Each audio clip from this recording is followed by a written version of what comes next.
J'ai l'honneur de vous présenter aujourd'hui l'essentiel de mon travail. Je vais essayer de résumer mon travail, donc intitulé Mise à jour dans la prise en charge. Alors, la prise en charge de l'état de mal épileptique.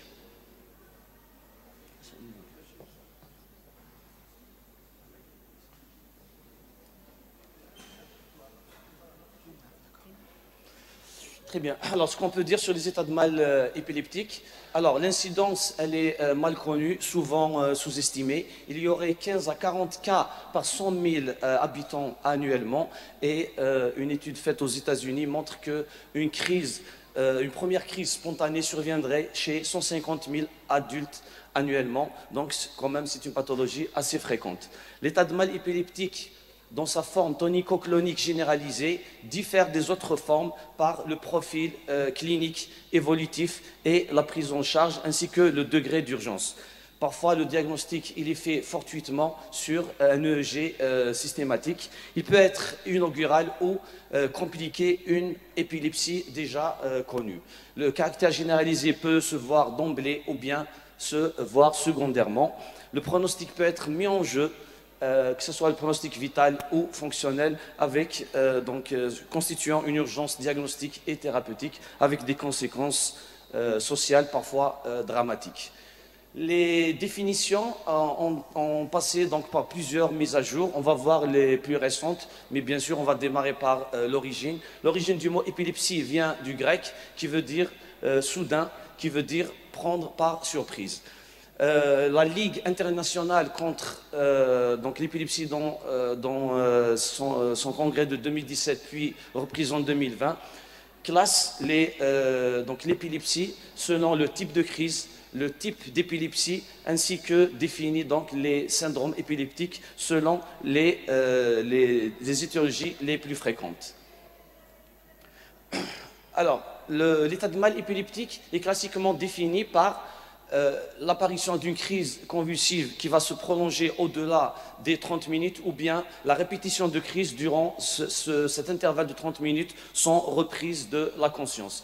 Par contre, la forme tonico-clonique généralisée est définie donc par une crise généralisée qui s'accompagne de manifestations motrices qui se prolongent au-delà de 5 minutes, ou bien l'association de crises plus de 2 sans reprise de conscience en intercritique. D'autres formes ont été décrites, les formes focales, les absences, les formes partielles telles que les myoclonies, les clonies et les formes toniques, en insistant sur la durée des 10 à 15 minutes. La forme réfractaire est définie par donc, la résistance de l'état de mal aux 2 lignes thérapeutiques bien conduites et nécessitant d'aller vers la 3e ligne, qui est la mise sous coma thérapeutique, sous anesthésie générale. L'échec de cette 3e ligne va définir l'état de mal tonico-clonique généralisé, super réfractaire, et là on sera amené à utiliser d'autres thérapeutiques parfois non conventionnelles. La forme larvée est une forme assez particulière, puisque l'expression clinique elle sera très tardive. Elle associe un coma persistant avec des manifestations motrices plus ou moins discrètes, et le diagnostic sera fait par l'électroencéphalogramme. Ces états de mal seront distingués, sont classés selon les manifestations motrices associées et la perte ou non de la conscience. Des facteurs pronostiques ont été décrits également, notamment le trouble de conscience, la durée prolongée, le caractère réfractaire et résistant aux premières lignes thérapeutiques, le terrain et la mauvaise réponse donc, au traitement. Chez le nouveau-né, il faut dire que les convulsions sont plus fréquentes que chez l'adulte et même l'enfant, avec un risque d'infirmité motrice cérébrale, d'apparition d'une épilepsie et voire le décès. Il faut faire le diagnostic différentiel avec, bien sûr, les frissons, les tremblements, mais surtout avec les mouvements anormaux qui peuvent être observés dans les encéphalites auto-immunes, les AVC et les encéphalopathies, quelle que soit l'origine. Savoir que des mouvements non épileptiques peuvent répondre à ces thérapeutiques, notamment les benzodiazépines, ce qui ne permet pas d'éliminer le diagnostic ou de confirmer d'ailleurs ce diagnostic. Donc l'enquête étiologique va se baser sur l'anamnèse, le caractère focal ou généralisé, un examen clinique complet ainsi que des examens paracliniques qui se basent sur la biologie, l'EEG et surtout l'imagerie cérébrale. Une ponction lombaire peut être indiquée dans certaines situations. Bien sûr, un état de mal peut être multifactoriel et répondre à plusieurs étiologies en même temps. Alors, les causes les plus fréquentes, on va distinguer le patient épileptique. Pourquoi un patient épileptique jusque-là bien équilibré va faire un état de mal? Soit donc il y a un problème d'inobservance du traitement, soit il y a apparition d'un facteur qui va agresser le système nerveux central. Et dans ces cas-là, notamment dans les causes fébriles, donc l'entourage du patient épileptique va rapporter la notion de crise inhabituelle. Et là, il faut pas se dire que c'est un épileptique, c'est connu, c'est pas un problème. Non, dans ce cas-là, il faut explorer. Par contre, dans l'état de mal épileptique qui apparaît, donc inaugural de nouveau, là, il faut rechercher ces causes, voire aller en profondeur, chercher donc une agression cérébrale, que ce soit une atteinte structurelle par l'imagerie ou bien donc, une toxicité, une maladie auto-immune, infectieuse, etc. La prise en charge, d'abord, elle est non spécifique. Il faut assurer le maintien des fonctions vitales, éviter le traumatisme et bien sûr préparer le matériel d'assistance ventilatoire. La prise en charge, elle est et doit être multidisciplinaire entre plusieurs médecins spécialistes, le généraliste, l'urgentiste, réanimateur, le neurologue et l'électrophysiologiste.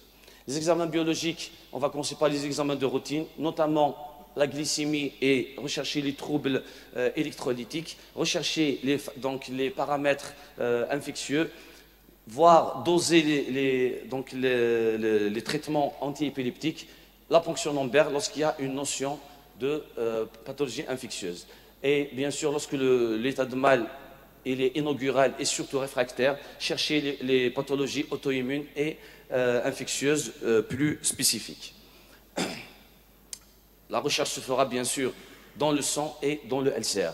L'imagerie cérébrale, elle sera indiquée en cas d'état de mal inaugural ou bien de nécessité de ponction lombaire pour éliminer une hypertension intracrânienne. Et bien sûr, chez l'épileptique, il faut rechercher donc une atteinte structurelle, un AVC, un trauma crânien, un saignement, etc. Bien sûr, l'infection lorsque la crise n'est pas habituelle. Le G fait en urgence, il doit s'associer à l'enregistrement vidéo pour voir est-ce que les modifications électriques s'associent en même temps, sont concomitantes avec donc, les mouvements qui seraient traités comme crise convulsive. Le G n'est pas systématique lorsque la crise elle est évidente, mais si la conscience n'est pas reprise au bout d'une heure, là, il faut demander cet EEG. Il est indiqué également lorsqu'il y a un doute diagnostique, lorsqu'on suspecte une encéphalopathie, ou bien lorsqu'on suspecte donc, des crises psychogènes. Là, l'EEG il va permettre d'orienter le diagnostic. Il pourra permettre d'adapter les posologies des traitements et donner des éléments pronostiques. La prise en charge, alors, premièrement, il faut éviter tout ce qui peut considérer comme agression cérébrale d'origine systémique. La réhydratation, il faut éviter les solutés glucosés chez l'adulte. Par contre, chez l'enfant, c'est le glucosé associé à des électrolytes. On associe la vitamine B1 chez l'éthylique, le patient dénutri qui vomit et surtout la femme enceinte. L'intubation trachéale n'est pas systématique. Par contre, elle est indiquée lorsqu'il y a d'autres défaillances viscérales associées. Elle se fera après induction à séquence rapide. Il y a une première ligne thérapeutique basée sur les benzodiazépines, S'il y a échec après 5 minutes, deuxième injection de benzodiazépine, puis on passe à la deuxième ligne. Si échec, on passe à la troisième ligne, c'est l'anesthésie générale, c'est le coma thérapeutique pendant 24 heures. Après ces 24 heures, s'il y a échec, donc c'est le réfractaire. Juste pour terminer, donc il y a les sociétés françaises de réanimation et de médecine d'urgence de 2020 qui proposent donc cet algorithme. Il y a le conseil de réanimation britannique qui conseille également cet algorithme chez l'enfant. Et je conclus par dire que l'état de mal épileptique est une urgence diagnostique et thérapeutique qui reste malheureusement peu connue. Le pronostic peut être mis en jeu, la prise en charge doit être multidisciplinaire et malheureusement, il faut bien insister sur ça, le praticien il est confronté à une insuffisance du plateau technique, que ce soit pour les traitements, que ce soit pour les moyens d'exploration. Et je vous remercie tout le monde.